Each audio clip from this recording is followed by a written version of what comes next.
بسم اللہ الرحمن الرحیم۔ سچائی کی اہمیت۔ معاشرے کی اکثریت جس کو فراموش کر چکی ہے۔ ہمارے معاشرے میں جھوٹ کا چلن عام ہے اور لوگ ہر معاملے میں جھوٹ بولنے پر آمادہ اور تیار ہے۔ سچائی کی اہمیت کو معاشرے کی اکثریت فراموش کر چکی ہے۔ اکثر دیکھنے میں آیا ہے کہ اگر آپ کسی شخص سے اس کی عمر پوچھیں تو بلا سبب اس مسئلے میں وہ جھوٹ بولے گا۔ اگر آپ اس سے گاڑی، موٹر سائیکل یا کسی چیز کی قیمت پوچھیں تو پھر بھی جھوٹ سے کام لے گا۔ بہت سے لوگ اپنی تعلیم کے حوالے سے بھی جھوٹ بولتے ہیں۔ کئی لوگ اپنے کاروبار اور آمدنی کو بھی بڑھا چڑھا کر بیان کرتے ہیں۔ جھوٹ کا یہ چلن ہماری سیاست میں بھی عام ہے۔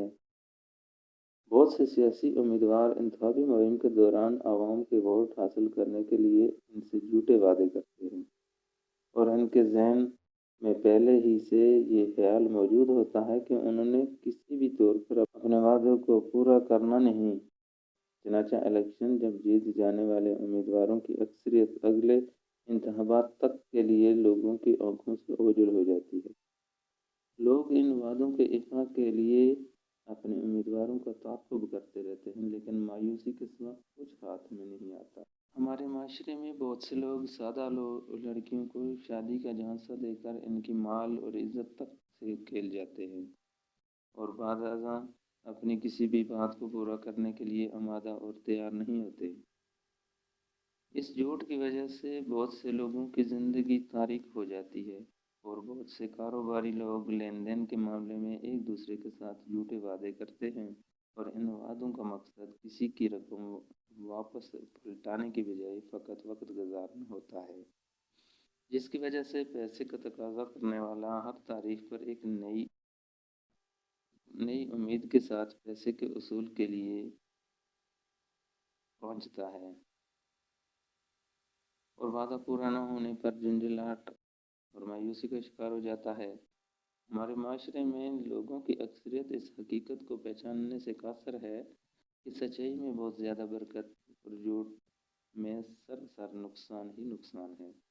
اللہ تبارک و تعالیٰ سورہ احزاب کی آیت نمبر 71 میں ارشاد فرماتے ہیں کہ اے وہ لوگو جو ایمان لائے ہو، اللہ سے ڈرو اور بالکل سیدھی بات کہو اور درست کر دے گا تمہارے لیے تمہارے اعمال اور وہ بخش دے گا تمہارے لیے تمہارے گناہ، اور جو کوئی اطاعت کرے اللہ اور اس کے رسول کی تو یقیناً اس نے کامیابی حاصل کی، بہت بڑی کامیابی۔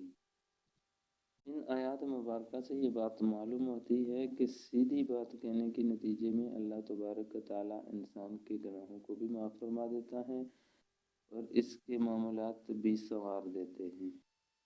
اسی طرح قرآن مجید میں ہمیں اس بات کی بھی تلقین کی ہے کہ ہمیں ہمیشہ سچوں کا ساتھ دینا چاہیے۔